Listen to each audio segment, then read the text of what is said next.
Moi, je voudrais commencer par ce que M. Kadima a dit. S'il vous plaît, M. Martin Fayolo, nous avons vu qu'il y a beaucoup de gens qui ont levé les candidats qui ont levé les doigts. Est-ce qu'on peut établir le principe, nous ne sommes pas les CESAC, est-ce qu'on peut aller par 3 minutes ou 5? Je vais vous poser des questions liées à la CENI, je ne vais pas aller ailleurs. Merci. Mais je vais commencer par dire, Père, pardonne M. Kadima et les membres de la CENI pour leur volonté de mener un processus électoral opaque. Et Père, merci d'avoir fait que les crimes ne soient pas parfaits. Je vais commencer par là, parce que nous sommes venus ici, comme dit Victor Matata, par politesse. Ce n'est pas ça ce que nous avons demandé.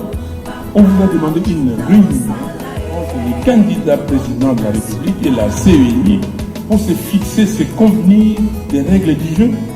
Et vous venez ici comme si vous amenez les écoliers, vos écoliers au zoo et leur dire voici les espèces d'animaux qui existent dans le monde. Non. Ça c'est quoi exactement ça? Mais regardez M. Kadima, membre de la CENI. Voilà les rapports des 68 pages de l'OIF. Voilà comment l'OIF fait la synthèse.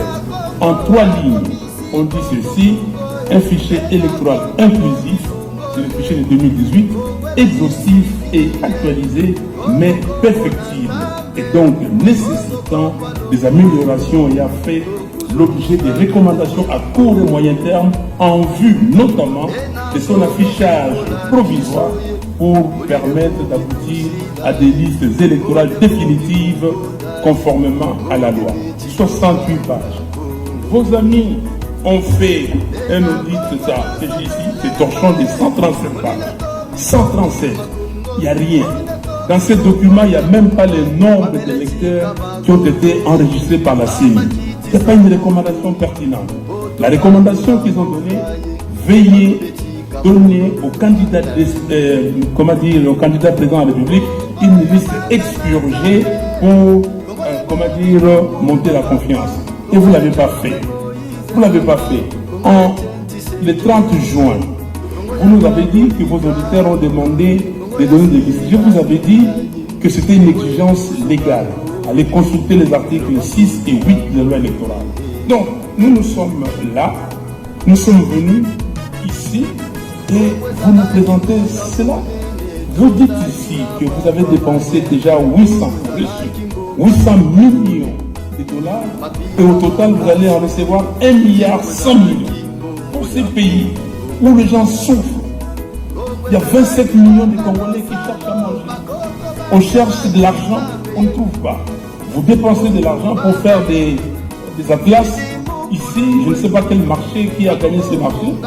Et venir ici nous présenter ces documents. Monsieur Kadima, les fichiers électoraux, c'est l'essentiel, c'est la base des élections. La question que je vous pose, est-ce que nous irons aux élections avec 43 955 181 électeurs ou comment? Pourquoi je pose cette question? Aujourd'hui, vous avez recommencé le processus d'enrôlement des électeurs. Il y a des gens qui vont pour se faire délivrer des duplicata, ils arrivent là-bas, ils ne trouvent pas d'argent. J'ai fait l'expérience même ici chez vous. J'ai envoyé 10 cartes d'électeurs, parce qu'on peut le faire ici. J'ai reçu 4 où on a trouvé des noms. Et les autres, on n'a pas retrouvé les noms. Et à la cité, quand on ne retrouve pas les noms, on demande à ces requérants de remplir une nouvelle fiche. Donc, ça devient un nouvel électeur. Nous allons avec combien d'électeurs? Et qui est faux dans ce pays, dans ce monde, pour accepter d'aller dans un processus où on ne connaît pas les noms d'électeurs?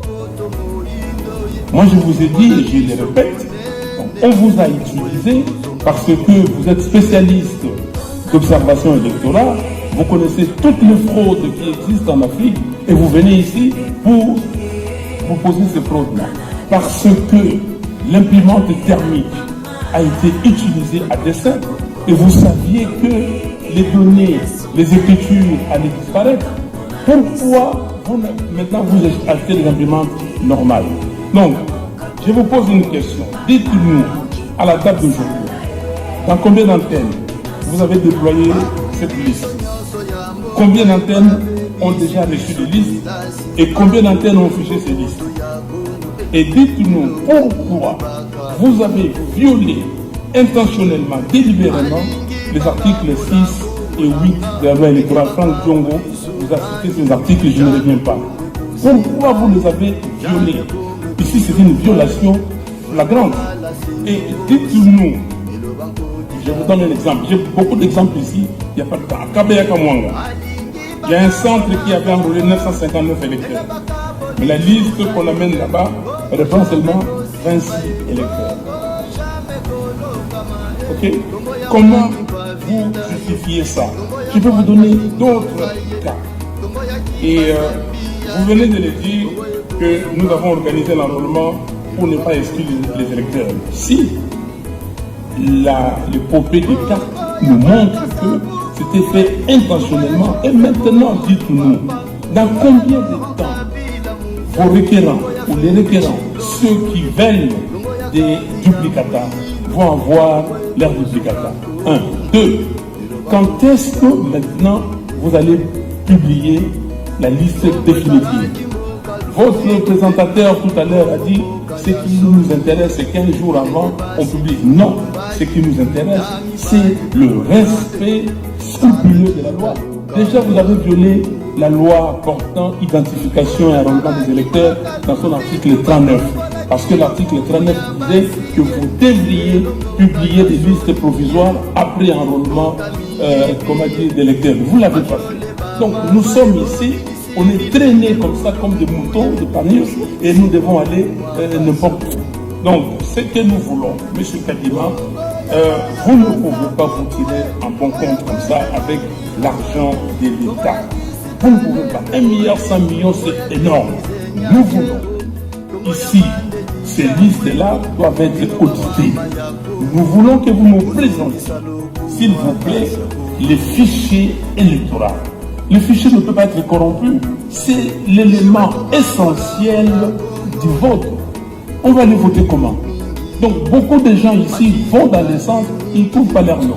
Et quand est-ce que maintenant, dans moins de 40 jours, nous allons avoir ces listes? Donc, je dis, s'il vous plaît,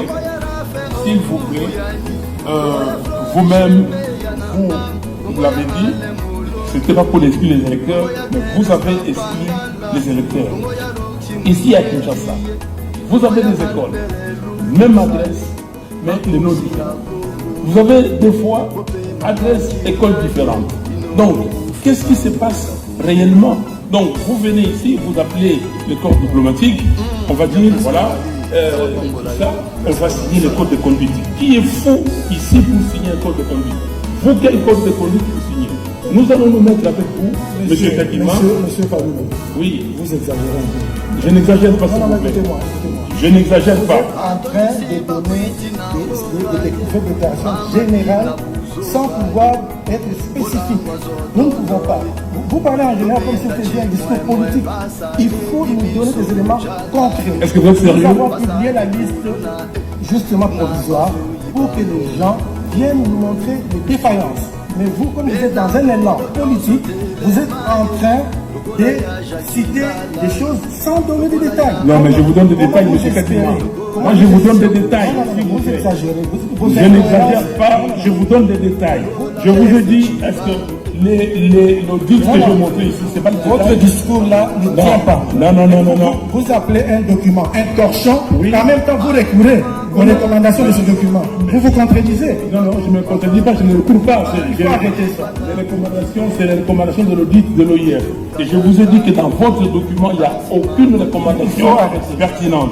Donc, s'il vous plaît, nous devons nous mettre d'accord. Vous utilisez l'argent de l'État et je vous ai donné des données précises, des éléments précis. Il faut que vous répondiez précisément. Merci. Merci. Pour ces mots gentils. Et je rebondis d'ailleurs sur ce qu'il a dit pour vous prier de m'excuser parce qu'après mon intervention et les réponses que j'obtiendrai, je devrais me retirer. Je suis en retard depuis 2 heures pour un événement et même 2 événements que je dois présider.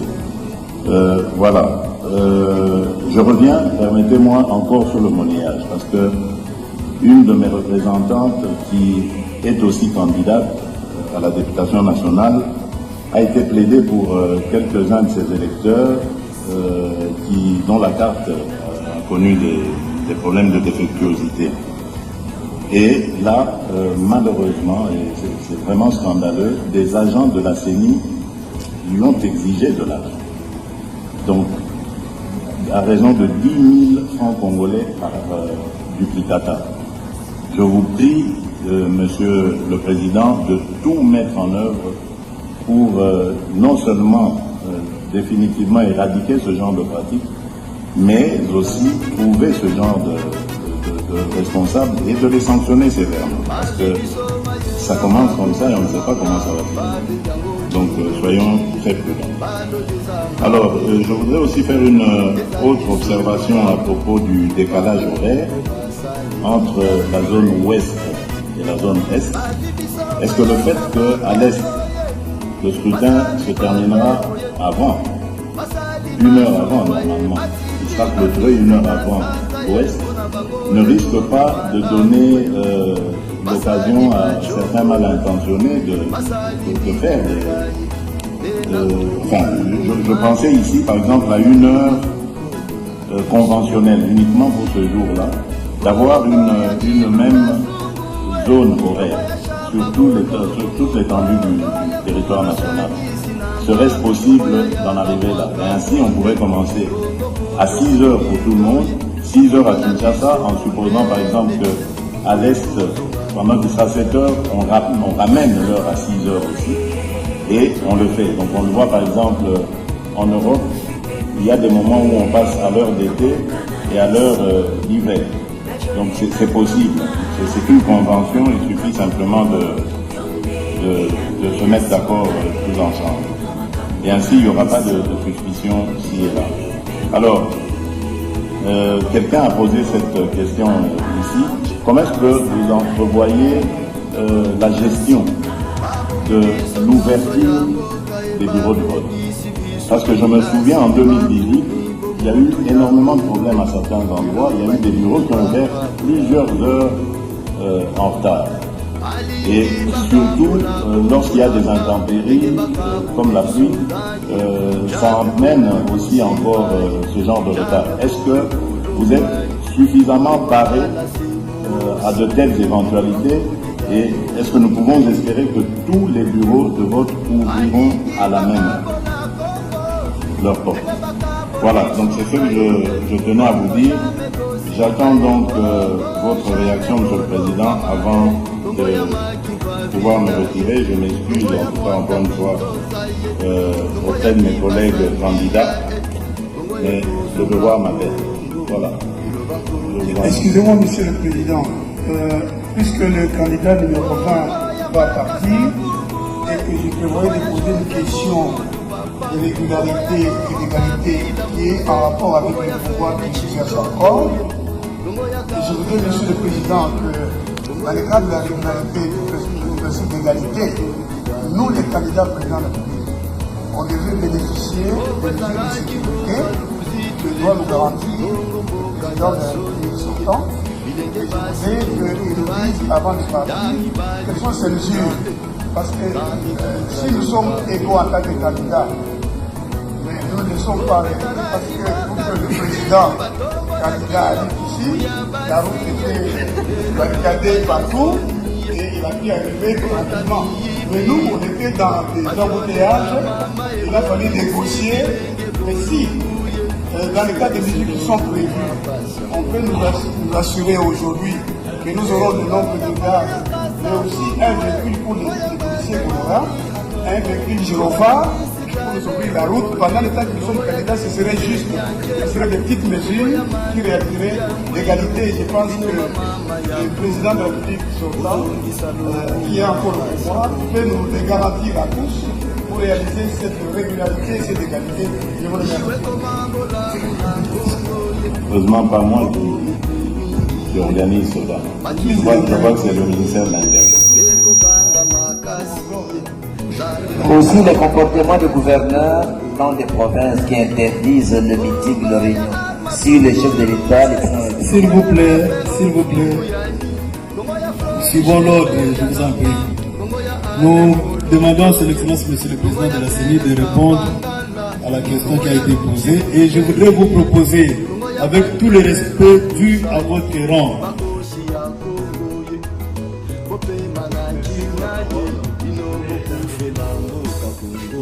d'accord avec ce qui a été dit précédemment.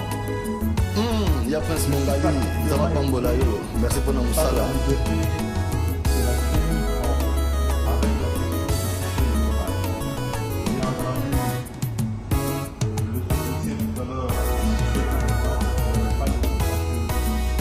Atondisi bakwiti na mbogaye, amabina buzobaye, bolangwa zododoye. Tobenda chimwemwe basale bibiso ujazele basali kuluna na bazulu bango bena kongo nyonso telemaye lokola ya jakindalaye lokola ya odongo lokola Christian Musenge Israele mutu lokola maise chibanda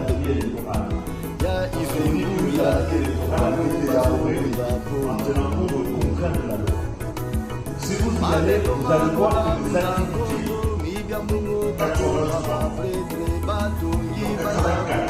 85, il faut référence aux dispositions de la loi que vous avez déjà ont été planifiées dès le départ à une date fixe. C'est bien parce que l'interprétation que vous avez eue de la loi en ce moment-là faisait qu'il y avait une obligation de le faire ainsi.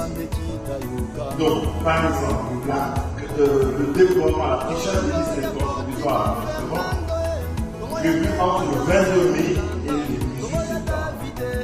La liste définitive était réputée avoir été produite pour le scrutin direct au 28 octobre au plus tard.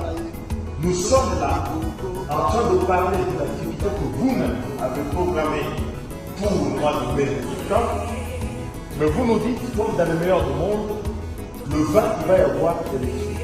Ça voudrait dire de quelque chose